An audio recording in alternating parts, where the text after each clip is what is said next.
Survivor specialist Phil and Will and back. The Survivor Millennials versus Gen X finale is over, and I feel like a proud father.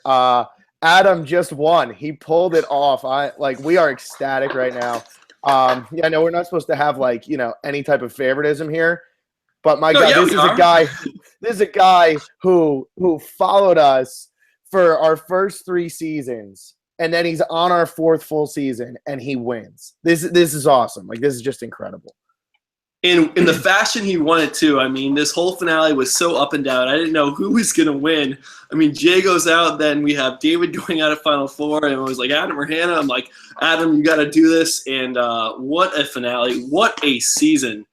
Oh, man. I mean, this might be my favorite season ever. I tweeted out during, if Adam can pull this off, this might just do it for us because, man, it's been so much fun just even podcasting and covering the season because – the winner's been so up in the air. We didn't know really who was going to win. I didn't give Adam a chance. I mean, I got to read it. Go ahead, read what you got to read. I mean, I gotta own up to this. I thought Adam's chances were because I thought his story with his mom was so good that they need to include that because it is an amazing story and that someone else can win and you can have those stories going simultaneously. Like David's was a good story. He doesn't need to win. And there were some things with the edit that I thought would just never happen for a winner. I mean, Edgic's dead to me. I mean, it's dead after this season. And he was first in the intro. I don't think it's coincidence. They throw out all their Edgic rules and put the winner first in the intro in the same season. The editors are onto it. It's so good for Survivor going forward. You can just watch it as a fan. I'm ecstatic about everything right now. Maybe they did it because probably the biggest Survivor fan to ever win the game just won the game. Maybe that's why. Him and Cochran, I guess you could say Cochran. But for a first-time player, the story Adam just had, it's unbelievable. It's really incredible. Like he said in the reunion, he can look at this from an outsider's perspective and say this is an insane story, but this is his life. That was just incredible. The way he put it. I don't even know what to say. Yeah, the way he put it was so perfect. And he even said, looking outside of this, you can see how it's like, oh, that's nice, and he won, but for him, this means so much more, and there's so much that's actually affecting him personally. Unbelievable. And in the editors show, I mean, I don't want to talk too much about editing, but they threw I think a lot of people were thrown off throughout this whole season. It was so up and down. It really kept you on your toes. This finale even was just so good. I thought David was going to fire making against Adam, and David was going to pull it out. I mean, Ken during that whole time, each boot here, we have 3 boots to talk about, plus a winner, plus a final tribal council. We'll try to get to it all, but that David boot, they set up Ken to really vote for Adam there. That was one of the biggest shockers for me. Yeah, and before we get to that, though, I need to do this because you can't get off the hook on this because this is typical Will. And I was reading some of the comments in our finale predictions video, and everybody was like, oh, my God, these guys, they get so stuck in their way. And Will just keeps going on back to Jay and back to Jay and back to Jay. Keeps saying Adam. He's giving Adam no shot. And you were giving Adam no shot. You did the same thing with Michelle last year. And this is a conversation Will and I had 2 days ago. And I said, Adam's going to win, and you're going to be wrong in the predictions video 2 straight years. He said, I don't see how Adam wins with this edit. I said, just saying, man, if it happens, we need to throw out the Will shutdowns in the finale predictions video. So then he said, Adam won't win, man. Why would they show us 2 episodes in a row of his closest allies saying he's a bad alliance member and untrustworthy? To which my response was, because he's complex. Will says, I could get over it if it was just Zeke, and then he has a hand in getting Zeke out, but why Hannah? They've continued to work together. It makes 0 sense if Adam wins. I wish Adam could do it, man. That would have been amazing. Would have been amazing. He says it as if Adam doesn't win. I'm amazed. What can I say? It's amazing. I was so thrown off to it. And I think that I even said something after that. The only reason they would have put it in is to intentionally throw people like me off and throw people who look into that stuff. And it was back-to-back episodes of us hearing how Adam is not a good alliance member from Hannah, who we continue to work with. That, for me, really sealed the deal. And I'm so stoked about it because now we can talk about the show and not look at every little thing and nitpick. I do it too much. I'm way too analytical. And everyone had a flawed edit. Jay had a lot of stuff at the merge that was bad. David really early on, and then he had some stuff middle that wasn't really pointing towards the win. So it was it kept us on our toes, and I love Survivor for it because it's going to make watching future seasons even more fun because I'm blown away that Adam pulled it off. And when I was saying Adam didn't have a shot, those were the reasons. It's never like he was playing a bad game. I said if I were to play Survivor, I would play a game probably pretty similar to Adam, where he even said it. He kept people around that were bigger threats than him. He was never the target. He literally was never no one was scrambling to get Adam out this whole post-merge. Maybe like very right at the merge early, but during the whole game, no one was like, we need to get Adam, we need to get Adam. He just navigated, and sure, he had some votes he wasn't on the right side of. And we'll get into these crazy boots during the finale. My gosh, voting bred out at Final Five, insane. But he stuck in there, and man, that he won it unanimously, 10-0. We'll talk about how, I mean, I'm surprised Hannah didn't at least get a vote. Even Ken thought he'd at least get a vote. I'm surprised that David didn't vote for Ken, considering how Ken played the game. And then you would think David would see it as, and then you made the move you had to make in order to put yourself in the best position to win. And I guess David couldn't look at it from that perspective. Maybe it was too fresh, but for your closest ally to sit there with you all game and preach loyalty, loyalty, loyalty, and then say, look, I have to do this at this point, otherwise I can't win, and play for yourself, I would respect that. And the way that this cast has acted, they've all been respecting that type of move and that type of play. You saw Jay do it tonight when he got booted. He respected the hell out of them for pulling one on him. And I'm kind of surprised David didn't. So I think David would have, but Ken wasn't arguing that, right? Ken wasn't going out there saying, I stayed strong until I had to pull the trigger, and that was my strategic move. He was crying and saying, I wish I didn't have to do it. I wish I could have taken two, but I had to do it for my daughter. He wasn't going with that argument that, like, I finally learned how to play strategically and did it when I had to. He's like, what else could I do? He was left with no choice. That's kind of how he sold it. And his whole pitch, the whole Final Tribal Council, was never going to win over this jury. He went the completely old school route, completely, and he worked hard. He won 4 challenges. He didn't backstab anybody except for David. I mean, Adam said it. He could have won like an older season of Survivor. I still think he probably in an older season would be too much of a threat to even make it to Final Tribal Council. It's funny how that works. He could be too much of a threat early, and then now in season 33, he's a GOAT. But man, a lot to get into here. Where do you want to start this from? Do you want to talk about Adam for a little bit? Do we want to go boot to boot to boot? I mean, I'm stoked right now. I want to talk about the damn coconut. This was probably one of the greatest fake idol hides of all time. It had to be. This was brilliant. David took every single thing that the game has done this season, put the mark on the coconut, put the coconut back together, put the idol in there with the clue that says you can play this idol. Wait, where's a clue in there? He put his paper that says you have found a hidden immunity guide. To me, it's just the most brilliant fake idol thing of all time. This is a brilliant play. Just brilliant. Just unbelievable. And it was a shell, and I was thinking, man, how does Jay not think this is fake? Because, what is a shell? There's like 3 bright dots. And then I saw Adam's later, and it looks pretty darn similar. Like, that looked like an idol. And I didn't notice the paper in there. I mean, that if you find it with the paper, you got to be like, that's real. In a coconut, that's marked just like every other one? Yeah, absolutely. Yeah, and this is why I think this idol play was so great by David. And, I mean, you get him to find the idol. That's one thing. He plays it, looks like a fool. It's all that. You're going to vote him out anyway. What it did, though, was it prevented Jay from continuing to look for the real idol. And there was a real idol out there. I didn't think there was. And I thought, okay, this fake idol is kind of cute, and it will make Jay look like a fool. And, of course, it did. But once Adam found that other one, it was like, man, if David doesn't make that fake idol, Jay might be snooping, by those rocks by the beach and find the real one. So I think the beauty in that move lies that you're preventing someone from going out and looking for the real thing.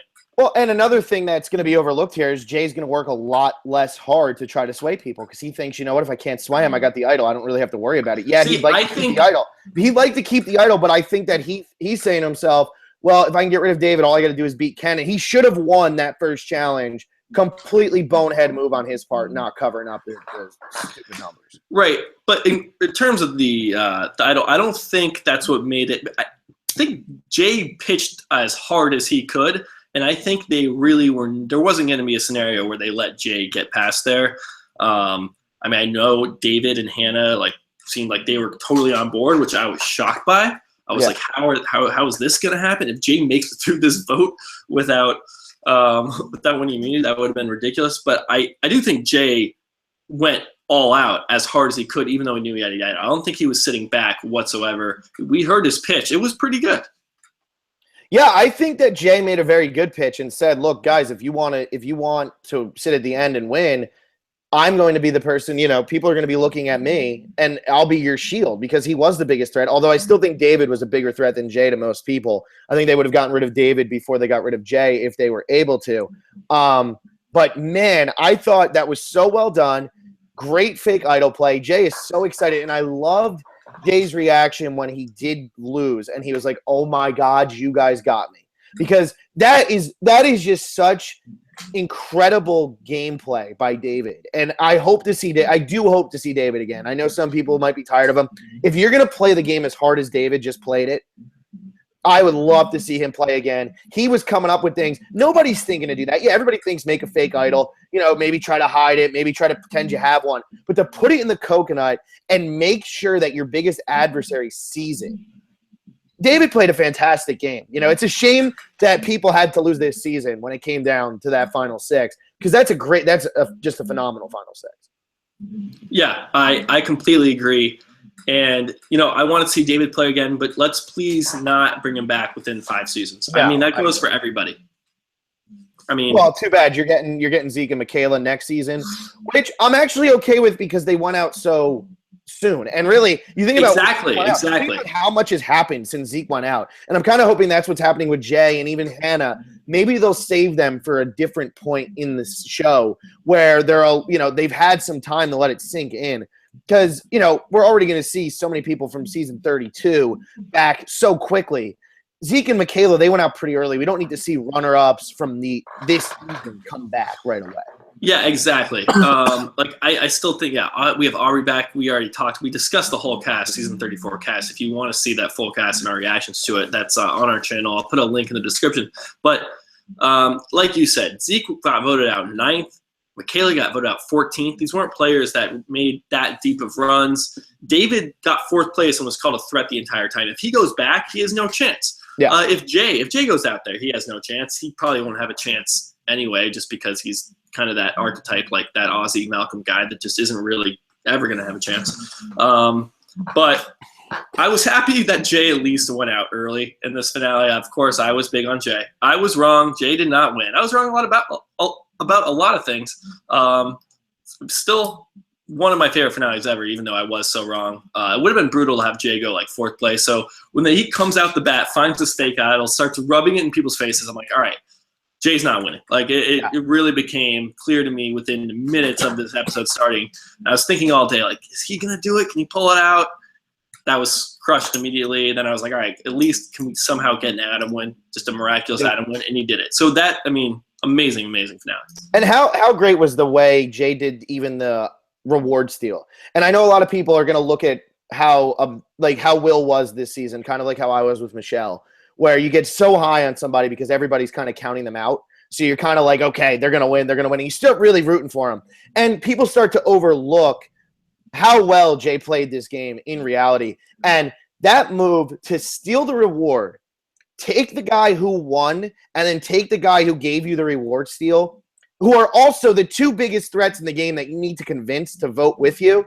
Just brilliant. Like it's just great gameplay. That is his best move at that point. Of course. It's just great. He's superior. Yeah.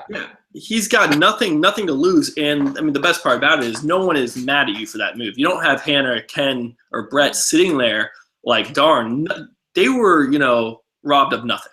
You had nothing coming to you to make sure David and Adam get it. That was awesome. Shame for Jay. We'll see Jay back. This was his chance to win. I don't think he's going to get the final 6 ever again. I don't necessarily know with Jay, because Jay's also got that personality where you look at somebody like Joe or somebody like Malcolm who played the game. And I know Malcolm was a little bit of a smartass in his 2nd season, but Jay just has like this way about him that I think is so much less threatening than Malcolm and Joe. And I think that Jay can pull it off instead of a Malcolm or Joe. Because if you look at it, think about how long Jay survived without having immunities and being on the wrong side of the numbers. Malcolm, for the most part in Philippines, if I remember correctly, was on the right side of the numbers. Joe, as soon as he lost immunity, had no chance in either of his seasons. So Jay does not completely have what the two of them have. And I think that speaks volumes about him. I think he could do very well if he plays again. That's fair. And when he does come back, and we're assuming he will probably be surrounded by other threatening players that will kind of give him some cover. So it'll be interesting. We don't need to talk about Jay too much. I know people kind of get sick of it, but he was a pretty big, prominent player on the season that made it to the finale and had a good chance to win. So let's jump to this. Brett. Yeah, let's jump to this final five. This was baffling, and I think that the Sunday thing baffled me last week, and we really got into it. And I didn't think Hannah really made a good move by getting rid of Sunday. I thought she would really need Sunday to be in there in order to beat somebody in the final three. And again, Brett's someone I think you would want to sit next to. And if you can't, I mean, Adam put this bluntly, so clearly, like, who's more likely to win an immunity challenge? Like, is it going to be Brett or is it going to be David? So, I mean, and here's what I'm surprised at. They were looking at Brett as actually a threat to win the game, which really surprised me. And I will say here, I think this move by Adam might be the worst move by a Survivor winner ever. I honestly believe him telling Hannah that he found the hidden immunity idol might be the worst move ever by a Survivor winner. And I still think Adam is a very good Survivor winner, and I think he's going to be a top-tier Survivor winner. When you go back and you actually look at the moves he had to make to get to where he was. But this move, if he doesn't say anything, they blindside David, he goes to Final Four knowing he's going to Final Three. Because he's not the one – Ken is going to feel betrayed, but Ken's just going to be like, oh, well, there goes David. Ken was going to vote David out anyway. He proved that he was going to do that. But at the time, Adam's sitting there going, okay, Ken's never going to vote out David. Hannah, we need to do this now. Why is he telling Hannah, though? Just don't open your mouth, and David is gone, putting David in Final Four, who's won 2 immunity challenges. My God. Like, my God. I was shocked when he started telling people. He told Brett, and I was like, okay, don't tell anybody else, Adam, okay? Because Brett, he's on the bottom. He needs you, or it's going to be him going home if he, rats you out. So once he told Hannah, and then Hannah started getting confessional, I was like, oh, no. And then Hannah had this confessional about, how the boys were being arrogant and how Adam was being in control and all of these things, and how she's going to, make the decision like she's made the decisions in the past. And she had a really kind of compelling confessional there that I was like, oh my gosh, like, is Hannah going to win this thing? Did you kind of get that vibe at that confessional? And then then Brett goes home and you're sitting there like, oh man, like what is actually going to end up happening? So, I mean, even with the editing tonight, that kind of got me thinking, wow, I don't think Adam is going to pull this off. Yeah. But from Hannah's position, though, do you think, I mean, can you see her argument here? Because she kept saying that Brett didn't want to take her. What evidence did we have of that? I mean, maybe they just didn't show it, but why did we think that Brett didn't want to sit next to Hannah? Brett didn't want to sit next to David, and I don't know, do you want to sit next to Ken? It's Ken or Hannah. I don't think either of them are that threatening, as we saw tonight, and neither of them got votes. Yeah, it's tough. It's tough when you're sitting here, but I don't understand. I guess Hannah didn't want to betray Ken. She didn't, and she felt like if she votes for David, she betrays Ken. But if you're Hannah, you vote with Ken and you vote with David, and now that you know about Adam's idol, you let Adam play the idol. You don't look like you betrayed them because you still voted with them. Adam just played an idol to make sure that David went home. That has nothing to do with Hannah. And then Hannah can be like, okay, but her argument was, I don't want to feel like I betrayed them. And I think that's a bad argument. Yeah, that is a bad argument. I think the argument right here is just like, why leave David in the game to win immunity? I just don't, like, that could happen. That easy. If you leave David in the game, he wins immunity, you lose 100%. That's increasing your chance of losing. If you vote David out and then it's a Brett, Adam, Ken Final Four and you're right there. Yeah. What sounds bad about that? I don't know. I don't know. And then she says, I voted out Brett to set up this David boot. Huh? Yeah. When you could have voted out David then, if you wanted to, I don't understand how you're setting up the David boot when you could have voted David off, especially when you know it's going to be Ken and David in the Final Four. Do you think she had confirmation from Ken that Ken was going to vote David at Final Four? And so that's why she was like, okay, we got to get Brett because You know, Brett might take Adam and Ken, and Hannah was very scared about that. I think Brett was scared that Brett, or I think Hannah was scared that Brett was going to take Adam and Ken. But I also think Hannah, this just showed like her finger wasn't always on the pulse of the game as much as she thought it was, because I don't think she realized that like she could beat Brett and Ken in the final 3. Yeah, Brett had friends on that jury, but so did Hannah. And I think Adam wins tonight just because he made more moves than Hannah. And they might not have always worked, but I think he was more out like vocal in his moves, whereas Hannah was more like behind the scenes, and she comes across as so neurotic you don't really think she's making moves. Whereas nobody's going to sit there and say Brett made all these big moves. And I don't think Hannah realized that this jury was going to be voting based on moves and stuff like that. And I think she could have easily beaten Ken and Brett. Maybe not easily, but it would have been her best chance. I don't think she realized. Yeah, and it just like if you're Hannah, why even risk not going to the final 3? I think she goes to the final 3 either way in this position. Why even let David? It gives David a slimmer of hope. And Adam put it very bluntly at Final Tribal Council, and he was saying that was a bad strategic move. And you saw a lot of the jury members nodding their head, and they shook their head when David was still there at Final 4. When Brett went home, they're like, "What just happened? Like, Hannah, what are you doing?" And I think she lost respect from the jury for keeping David in as long as she did, especially because David was a challenge threat. And I know he's this weak little meager guy. He won 2 immunities, and he's, he could have easily won that bowl challenge if it weren't for some, wind mishaps. That could have gone to anybody. Yeah. And I thought that was, that was an interesting, we're not quite there yet, but that was an interesting final immunity challenge with how bad the wind was blowing there. But yeah, very surprised with how this whole final 6 shook out. I remember we were trying on our predictions episode to give a reason why Brett was going to go. I was very surprised that we really never got an answer to that reason as to why Brett went. It was just Hannah being like, I didn't want to betray Ken or David, and it's very surprising. And I know I'm looking at the comments over here, and I'm getting flack already for saying Adam would be a top tier winner. Guys, I'm just speaking right now, okay? Like I'm on a high right now. Leave me alone. I get at the end of it, I don't have all 33 winners listed in front of me. Everybody chill for like 5 seconds. He's gonna be in the top half. You watch, because I found a way to get Michelle near the top half. If I can find a way to get Michelle near the top half, I can get Adam in the top half. You guys watch. Well, that's top half in your own brain. So yeah, it's top half in the right way. In the right way. Yeah, we'll get to the Final Tribal Council. We'll get to the 10-0 vote and about Adam's story about his mom and all these things. We'll get into that because I know there's a lot of people online that are stoked about this, aren't happy with the way it turned out. So we will get to that. But I thought the most interesting vote was this Final 5 vote with Brett. And I just want to say we did get the reasoning.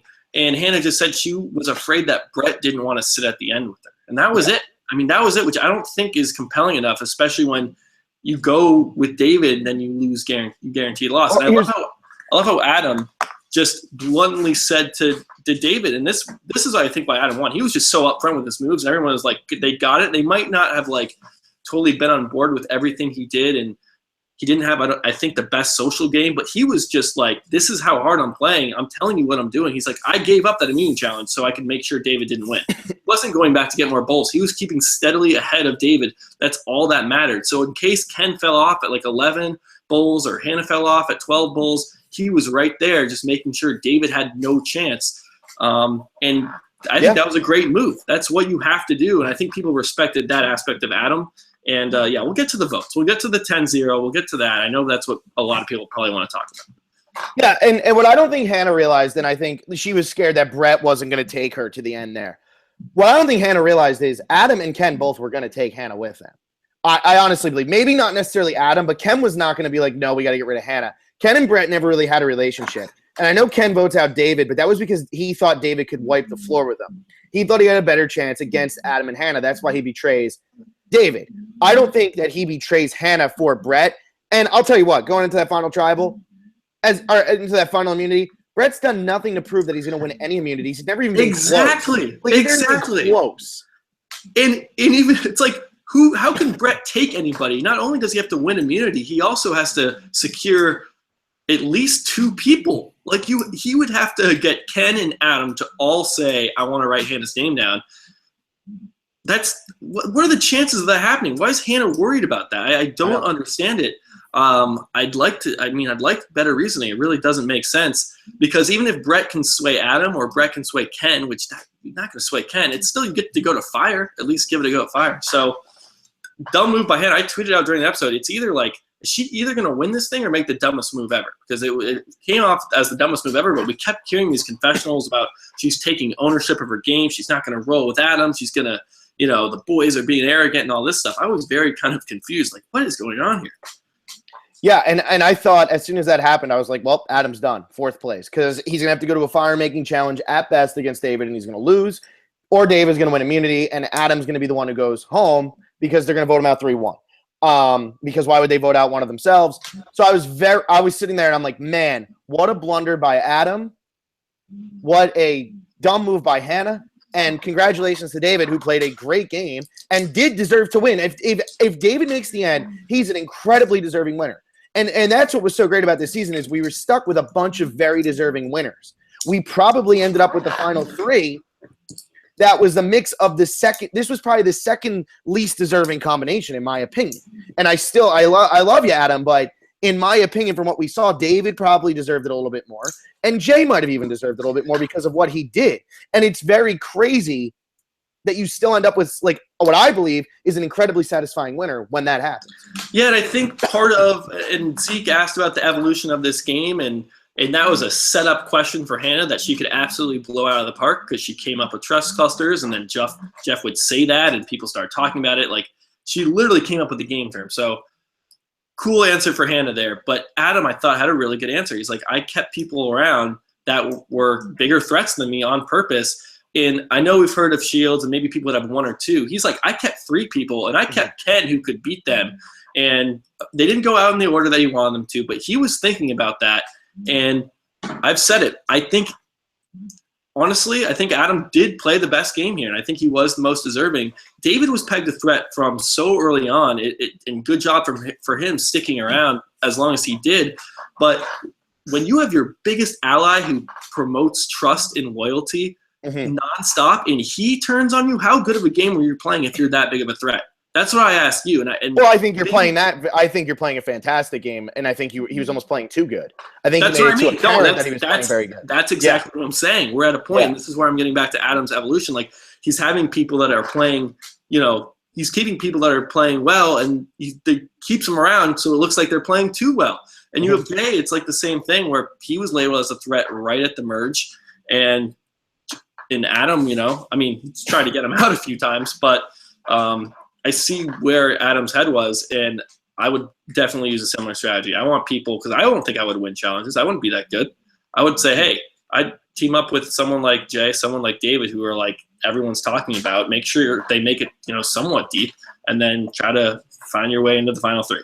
And yeah, which great move on his part by sitting there and, like you said, playing defense in this final 4 challenge. And really, when Ken won, I was still saying to myself, Ken's going to vote with David. It's going to be 2-2. Adam's going to end up having to do fire, and David's sitting there making fire the entire game. Honestly, great. I'm very happy with what Ken did. I really am, because he was thinking about winning the game. He wanted to win it on his terms, but he was thinking about winning it. This wasn't a woo situation where you say, let me get the best man in there and I'll beat him. This was I want to win for my daughter, for myself. I understand that David is going to beat me. I just don't think he realized how compelling of an argument Hannah and Adam had against him. I thought Hannah's final tribal council performance was actually very well done. I actually thought it was very good. It was just that she answered in ways that people did not want to hear. She didn't play to the jury as much as she needed to, but I thought she did very well at making her points. Yeah, no, I was impressed by Hannah's tribal council. And do you want to just get right into this, right into the final tribal council, into the votes and everything? I'm going to grab water real quick so I don't cough and gag and whatever else, but I will be back in 2 seconds. Will. Okay, well, I'll just talk here. Yeah, no, will mainly be about Hannah, and Phil and I just said it. We both agree that she had a really strong, final tribal council and was making arguments, but I don't think it was the player that she was throughout the game. And she can defend her moves, but when you have a whole jury sitting there and then looking at Hannah, someone like Hannah, you've never seen this version of Hannah before. I don't know. There's something about it that didn't feel authentic. And when you have Adam, who's been straightforward and maybe not made every single right move and not on the right side of every vote, but he's like, look, I survived until here and kept these threats by me and had reasoning for pretty much every move that he did. He called out Hannah on her mistakes and was just himself. I think that's what won a lot of votes, whereas Hannah wasn't as authentic to herself and was trying to be like this strategic mastermind that the jury knew she wasn't. They knew she wasn't calling the shots throughout the entire post-merge, even though she was in the majority and was voting correctly. She wasn't like the kingpin. They knew who the kingpins were. Hannah was not one of them. So to go in there and act like you were the kingpin, it just doesn't come off as authentic. Yeah, and Adam never claimed to be the kingpin. He even That's what I'm saying. Yeah, exactly. He told them straight. Yeah, I know. I missed that whole thing, but he told them straight up that he wasn't the kingpin, but he made blunders and he was able to recover from them. And I think that's very true, and that's something that a lot of people overlook. And because a lot of times Survivor tries to make every winner look so flawless, that in a season like not this, anymore. Not anymore. And this is why it's so amazing. Where there are big flaws by everybody, and you can't hide them because they're so integral to the game. You have to show them. And I don't think people were ready for somebody to have to make all those blunders and then still pull off the win. And I think Mike did that, and Mike still came out looking spotless. Adam does not look spotless. And I think that's why as soon as I made my top tier reference, our comment section blew up with like, death threats. Not necessarily, but still. It was like, Phil, I draw the line here. There's no way. Adam at best is better than like 6 people. But I don't think people look at like when you can recover, that's great gameplay. That is great gameplay. And Adam did that very well, made the best argument at the final 3, and it helped he was sitting next to Ken and Hannah.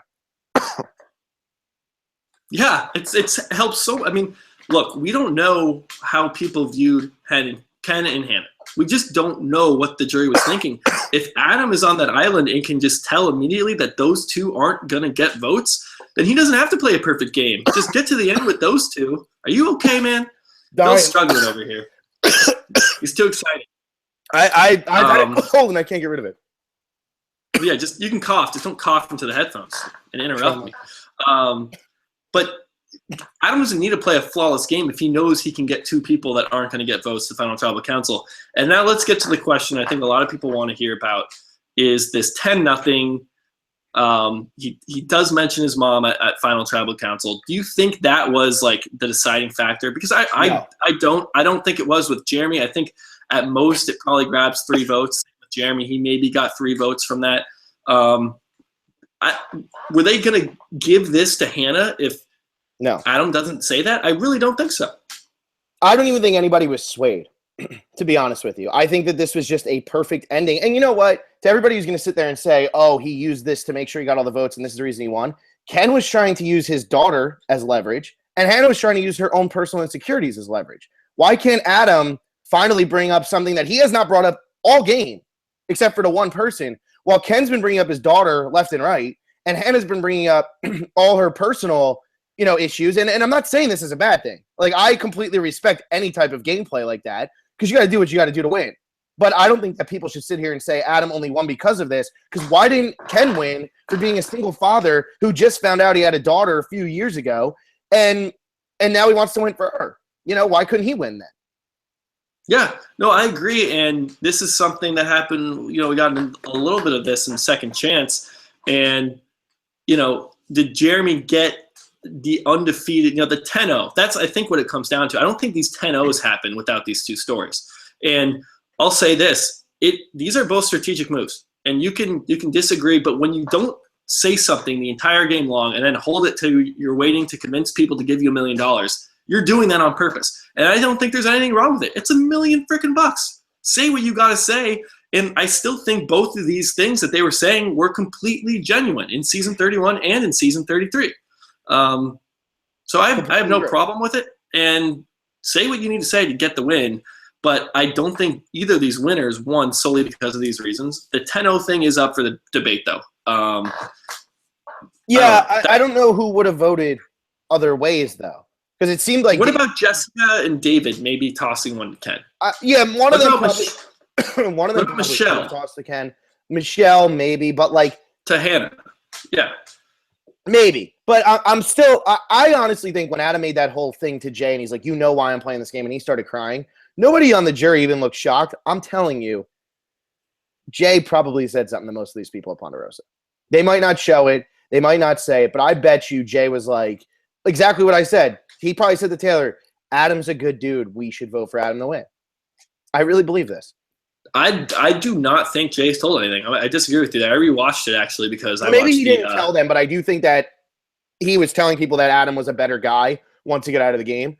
I'm sure, yeah. I'm sure that happened, and we discussed that. I don't think they see the breakdown. Yeah, because during Jay's question, he says, you don't have to talk about it. You don't have to talk about it. Jay was he didn't want to bring that up, but Adam looked at him. I mean, that was a great moment when Adam looks at him and just goes, you know why? And just like in tears, just says, you were in the way. Yeah. It's like a line out of a movie, man, where he's like telling his best friend that he's going to kill him. You're in my way. It's like, and of course those aren't the stakes, but he killed his life in the game. You're in the way. What a line. I mean, I love it. It's incredible. And like Adam almost pretty much said at the reunion, this felt almost like a movie, but it's his life. Like this happened to a person. It all just lined up this way. And he wins 10-0. Maybe it would have been 7-2-1. Maybe it would have been 7 or 8-1-1. Maybe, whatever. He was going to win this no matter what. Once he got to the right. And we will jump into comments pretty soon here. Just one more thing. We didn't really talk about this part of the Jay boot. What was going on with Adam or Hannah and David saying they're on board, and then Jay's like, let me talk to Adam. All they need is Adam. And Adam pretty much tells him, I got you. And what did you think heading into that? Did you think there was any way Jay was going to make it through that tribal council? I actually started to think he was going to. I started to also. Yeah, he was making a compelling argument, and the way that they were editing it, like where everybody was kind of telling him that, like, wow, he might actually make it through this. Because Brett was a real threat, and we talked about this when we ran through the jury votes. He did have a lot of friends on the jury. That wasn't out of nowhere, and that wasn't made up. Obviously not as big of a threat as Jay, but there was some, credence to that argument. And then the fact that, look, Jay, it's a shield. For someone like David, it makes a lot of sense. But it seemed like even Brett knew, and they all knew, by the time they went to tribal council, they all voted for Jay. Yeah, no, exactly. And I think Jay knew that it was coming. Another thing that's why he played the aisle. Another thing that we wanted to comment, or that I wanted to comment on that we didn't mention before we get into the comments, legacy advantage. What did you think? Yeah, it depends who it goes to. Obviously, that could be huge. I don't like it. Wasn't this an amazing finale? And what effect did it have? It had no effect, and we had an incredible. Well, because finale. It was Ken. But this is what I'm saying. If Jay's idol was real, no votes would have counted. Right. No, but let me get back to this, because this is important. We just had an incredible finale, and it had no influence on the game. That's what I'm saying. You don't need to add this in. I think at this point, it can only take away. Right? You could screw up a finale. You could screw up a season if the wrong player gets this. Someone who shouldn't have it. It could mess up things. Let the game play out. You're down to 6 people. Do you really need to toss in a legacy advantage, especially when you re-hit an idol? You re-hit Jay's idol as well. When it gets down to that, let the people play. We saw Jay almost pull something off where he convinced David and Hannah and almost Adam, which would have been bizarre. Maybe it was never that close to happening, but I think that's more interesting than say, "Oh, sorry, I got immunity now because someone gave it to me." Yeah, I think it was a little overpowered. But at the same time, I'm okay with it happening as long as it's not happening at Final 5 or less. Finals, I would prefer it maybe around Final 7 or Final 8. But, you have it at Final 6. This would have been really impressive had Jessica gotten it on day 1 and actually kept it through the entire game. Because that means, you were lucky enough to find that thing, know that you have this. Or anyway, and I thought Jessica's reaction was perfect, where she's just, losing her mind. Because she's sitting there if I make it to day 36, I'm in the Final 5. And she drew a damn rock that went the wrong way. I mean, it's really crazy. But I was that was very funny. I was okay with it. I just hope that if they ever do it again, they don't put it so that it can be played, that it doesn't get played too late in the game. Final 6, I'm okay with. I'd still prefer it maybe Final 7. I don't know. And a 20-person season. If you're gonna do it a little bit earlier. That's really late, and like you said, that could really ruin a game. And I don't think it adds for no reason. It's like this game's great. You know, they're in 33 seasons for a reason. I know you want to mix it up, but let's not go too wild with tossing in. You get guaranteed idol at final six. Yeah. Maybe it's a clue to something. You know, it could be a clue to an idol, and I'm okay with that. And you get that as a legacy advantage. And you know, it could be like not super obvious. Oh yeah, I'm okay with the whole legacy idea where you pass it down to someone. I'm fine with that. I'm talking about the actual reward and advantage of it. Yeah, I mean that's just me though. I mean they toss in a lot of things. I mean idols at challenges I thought were really cool. Where has that been since that? Haven't seen that back. Vote double or vote steal. That might come back. We have a reward advantage now. I mean there's a lot of different advantages you can get that are kind of floating around. Yeah, there are, and I'm curious to see like if they keep the legacy thing and just make it a different advantage because this was overpowered. I'm kind of happy it went to Ken because Ken really was never going to influence it. Anyway,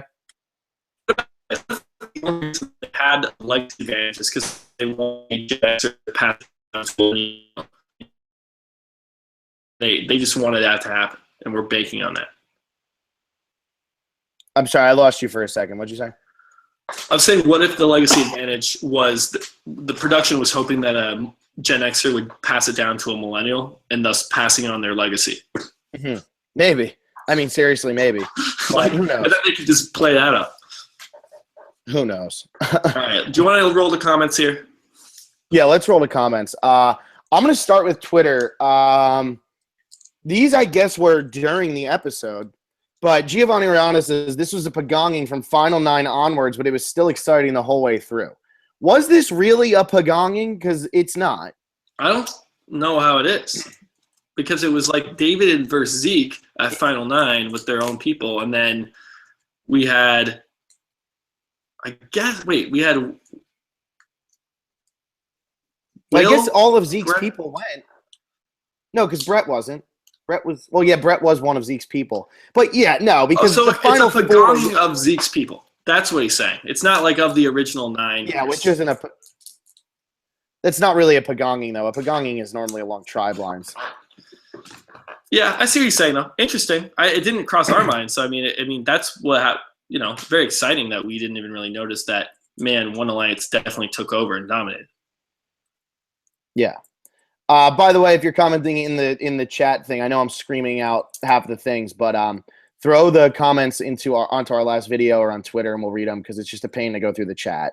I just keep it open so that I know how you guys are feeling about what we're saying, which Anyway, let's see. T-Rex Survivor, your first Survivor player on your podcast could be a winner. Huge day to be a super duper fan. So these were happening right before Adam was about to win. That's when I remember that one. That's when David had gotten voted out, I think. Or yeah. It's when I don't know, sometime in there, Final 4, Final 5. Mm-hmm. Let's see here. Giovanni Rihanna, fun fact, this is the first time in Survivor history that the first person shown in the intro has won. So that finally the curse is done. They're done with these. They're done with the whole editing. It had to happen eventually, and I'm glad it's done. So now people can have no idea going into next season, where I'm sure everybody's already going to sit there and say, "Look at the 7 people that they showed at the reunion tonight. They all must go far, or they all must be booted." Like, I'm done. It's the 7 most recognizable faces. I'm done. I'm done with that chick. There you go. Brad Harmon, way to go, Adam Klein. My pick from the start, and way to be a familiar face from participating on Phil and Will. Yes, This is great. It feels good. It's cool. Steel Punch, my middle high school do 2 concerts a year, 3rd Wednesday of December and 4th Wednesday of May. So I always miss the first 2 boots. That's brutal. So he must have missed that. Dude, you got to DVR it or something. Yeah, come on. Oh, yeah, but yeah. So Mel, oh my gosh, Adam Lana, Phil and Will Survivor super fan. I love it so much. So happy for you. I mean, we taught him everything he knows, right? Like that's just what we're going with. Like we taught him how to play the game. What podcast did he listen to before he went out there on Survivor? Yeah, there's a reason he listened to us, and I know he probably listens to RHAP. He might listen to like D&D. I don't know what else he listens to, Purple Rock, whatever else is out there. But like, did they give him a buff? No, we're the ones who taught him. Like we gave him that buff, and like that buff must have been 2 buffs. Supercharged. They were supercharged. It was something. Yeah. It gave him all the power he needed to win.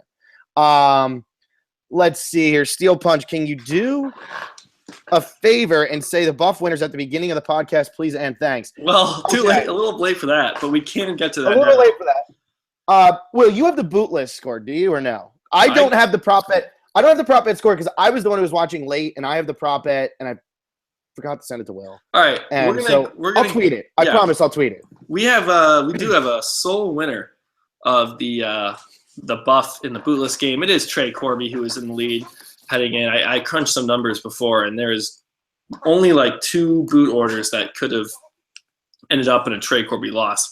But I'll just read the boot list too. It's very good. Figgy at 20, then Rachel, Paul, Lucy. That's pretty good. Then we have Taylor, Cece, Brett, Mari, David, Chris, Sunday, Michelle, Adam, Will, Jay, Hannah, Michaela, Jessica, Zeke, Ken. And that might not sound – yeah, I mean, it might not sound like anything crazy, but the only double-digit score she got on that was Michaela at 4.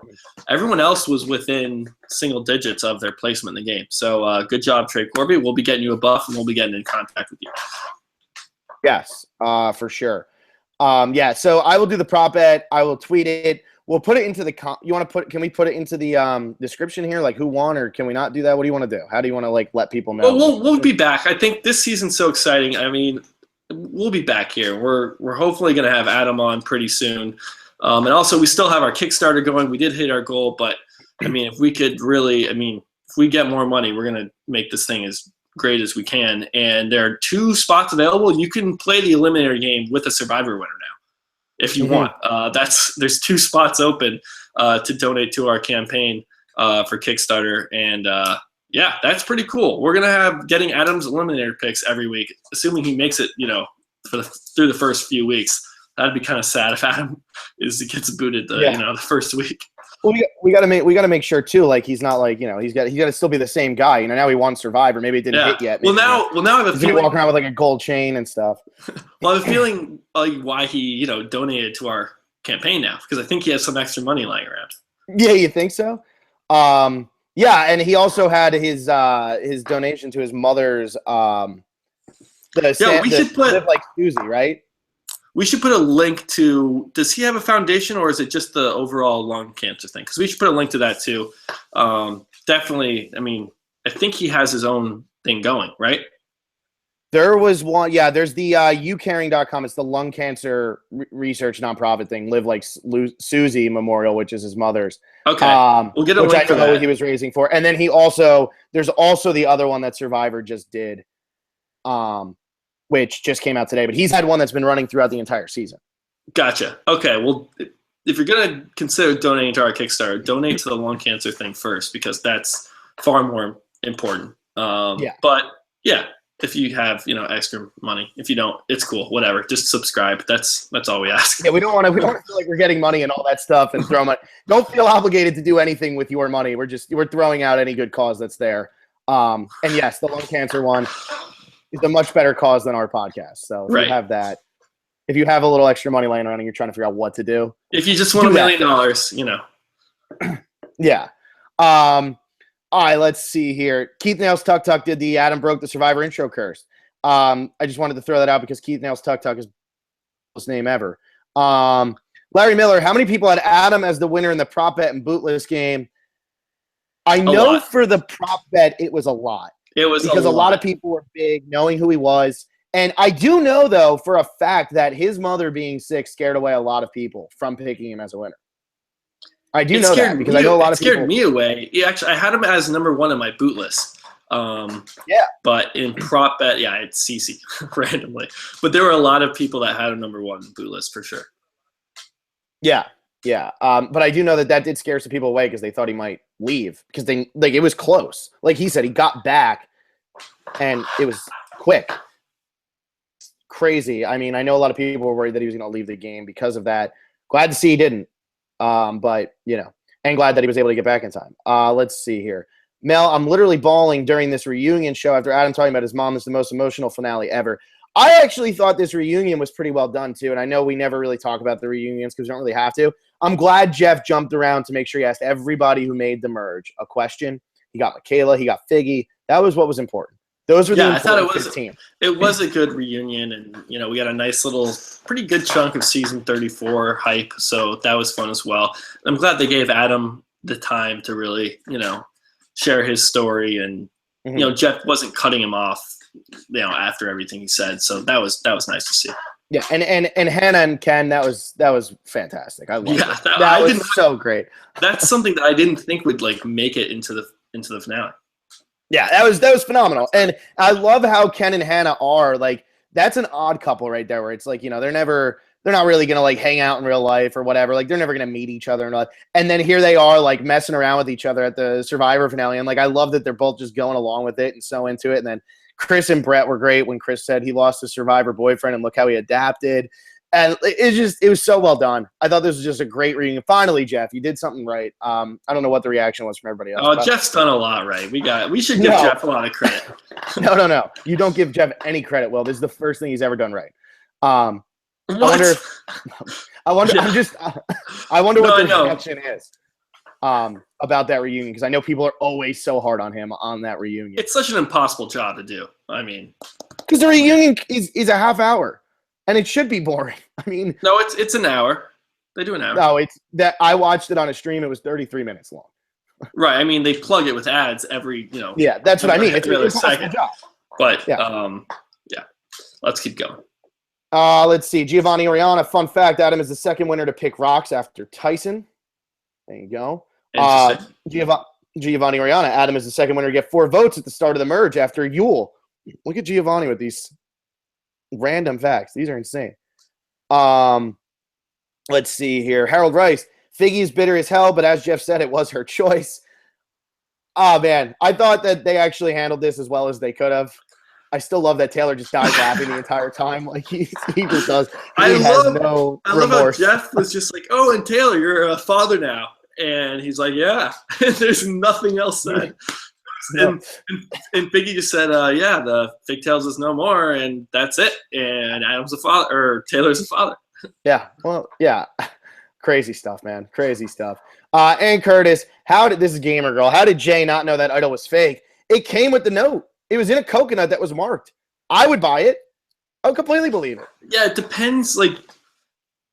It's hard because you would think when you find an idol, you got to examine it to really be sure, but they were made of shells and painted with bright colors and marked with dots. And he already, that's key. That's why I think he should have I think that's an argument for why he should have sniffed this out, because he knew one and held on to it for so long. But David found one too. I disagree. I think because he had already found one, he knew they were hidden inside of objects. For this to be in an object with the note marked with the color like all the other ones were. Okay, you're just not going to take a second look because it already passed so many tests in your head. It passed every test it was supposed to pass. This was so brilliant of David. Like I said, Adam probably made the worst move of a winner ever made by saying to Hannah that I found my idol. But this move, if David had won, probably would have been one of the best moves a winner has made. That is just so far thinking ahead and really you're making an idol not for yourself and not just to screw somebody over, but you are making them believe that they are safe. It's just so well done.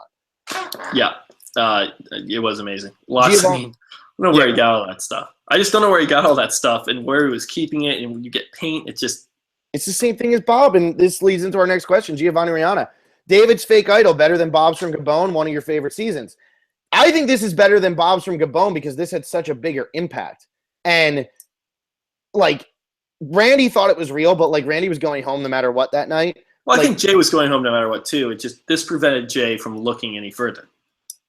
Yeah, I think this was just a better move, and this was that final 6. Jay finds it on his own. It's not like it was handed to him by somebody. He found it on his own. Yeah, and it was what went into making it. He stuffed it in the coconut and everything like that. That's really what was great. Mm-hmm. Jimmy O'Connor, Adam is a hero to me. He has helped me with some similar struggles, and I'm sure plenty of others. My new favorite season. Yeah, I think I'm going to go ahead. I think this is my favorite season. A lot of it has to do with you guys listening, and you too, Phil. I mean, it was so much fun to go through week to week. We hadn't done a season, I don't think, that was of this caliber. I mean, we did the season right after Cagayan, or the second half of that, and that would have been really fun, and maybe that would have been my favorite season. But this really we started getting a lot more comments, a lot more views, a lot more arguments. We have Adam who wins it. We go to Pop Fest, meet Jeff Probst, some other stuff going on Survivor that, just going on. What a season. It was a great 3 months. It really was. Next season's got a lot to live up to. And, I do think that it has a lot to do with us talking about it so much. And I know we say, like, with Cambodia and with Second Chance and with Korong, we get really high on those seasons while we're talking about them and everything. And then you go back and you look at it and you actually start listing out the seasons, and they fall a little bit in your rankings because you actually start thinking about, oh, maybe they weren't better than this one. Maybe they weren't. These are the flaws. I'm curious to see where I point out the flaws in this when we do our season rankings, which will be this off season. I'm curious to see where my flaws come up with this season, because seasons like China and Amazon and stuff like that, they never end up with flaws for me. And I honestly am starting to feel like this might be one of those seasons, because there's nothing that sticks out to me.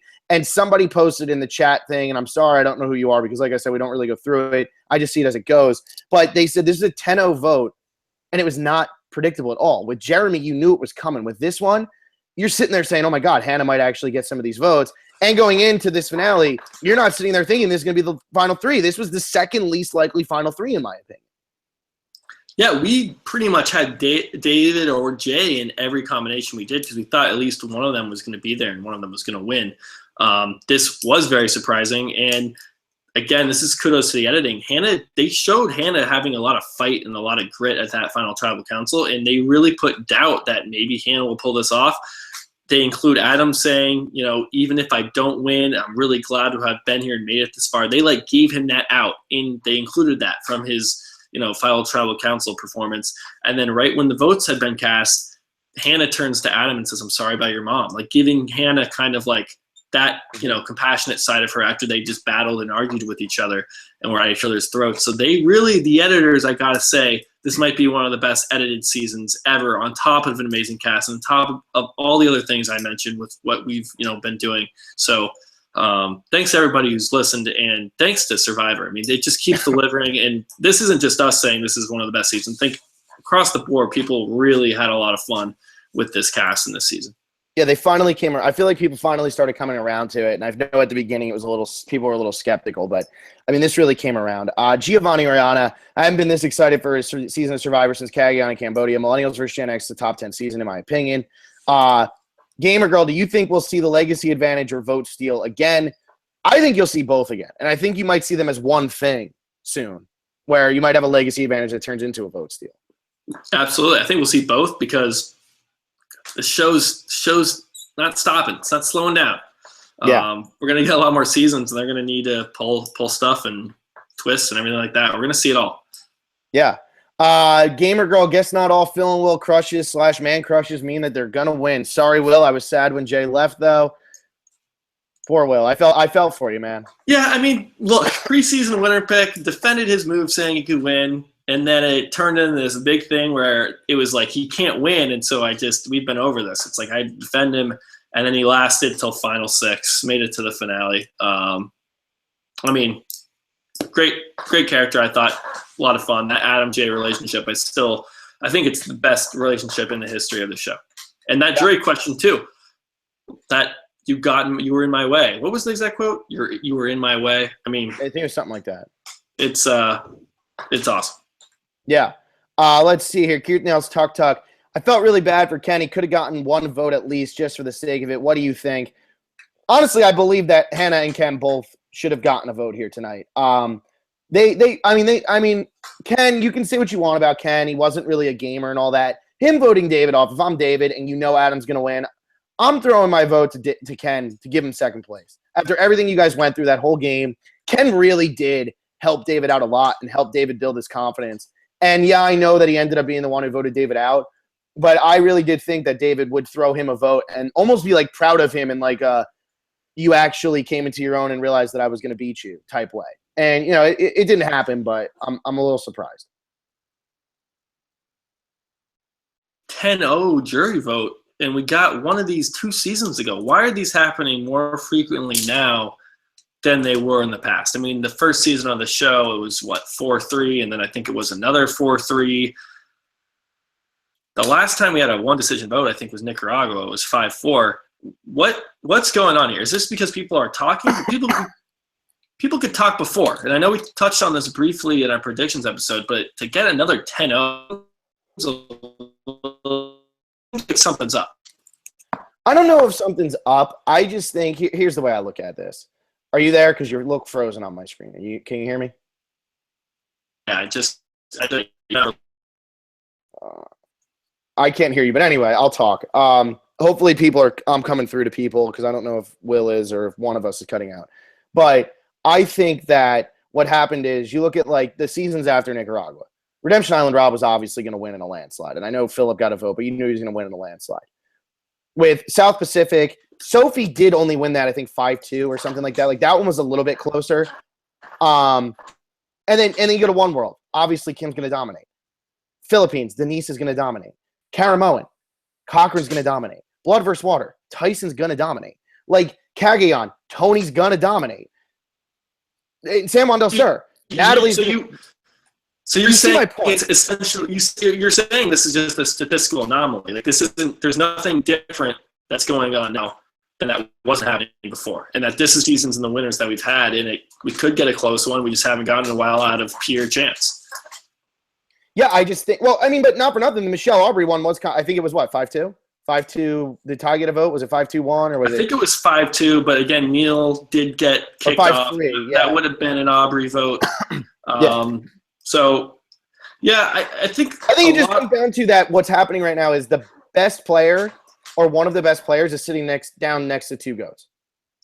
Yeah, I think it has a lot to do with the GOAT thing, where people are intentionally keeping people around that don't have a lot of friends and haven't really connected well with a lot of the people on the jury or people in their merged tribe. Because even Hannah, who I thought was playing a pretty good game, for her not to get any votes, it tells me that there's something that was off about Hannah, that maybe she didn't really connect with people the way we thought. She was just connecting with Ken and maybe David and Adam. So I don't know. It's definitely a possibility that we're just getting 10 seasons in a row of this.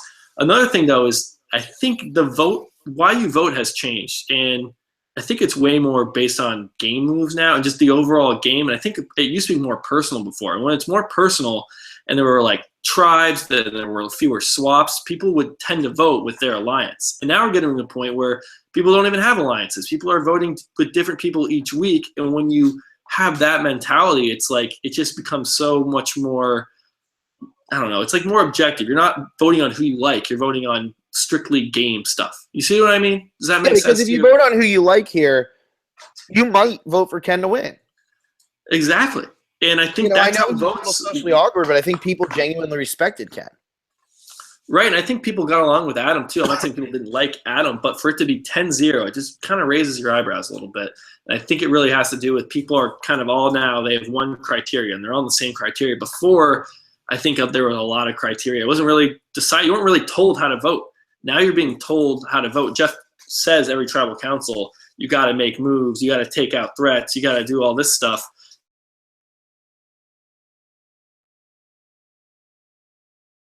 Why you need to vote for the sole survivor. It's up to the sole discretion of the individual, but now they're all being told to do the same thing. So maybe that has something to do with it. Yeah, it could. It could. Let's jump to the next comment here. Giovanni Rihanna, do you think they show the 8 game changers because they know that Inside Survivor already revealed the cast? No, they've been showing some contestants from each season for the last couple of seasons. Yeah, and I mean, and check out the Price is Right special. Just check it out. See if there's any similar names. They've been kind of planting seeds here and there with these people. Who was at Pop Fest? We had Ty, we had Ozzy.